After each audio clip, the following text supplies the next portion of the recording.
How to disable notifications on Cryptoguru application. Hey everyone, welcome back to another video from Trading for Beginners. If you are trying to turn off the notifications on Cryptoguru, then the process is quite easy, so let's jump in. First of all, launch open the Cryptoguru application on your device. Once you're inside the lobby page, go ahead and tap on the gear icon at the top left corner and now click on Notifications from the settings menu.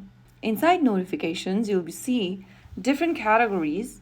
Go ahead and turn off the notification you don't want. Select the notification type and turn it off by tapping on the switch right next to it. You can also turn off the entire notification of your application by going to your device's setting menu. From the settings, scroll down and tap on Notifications.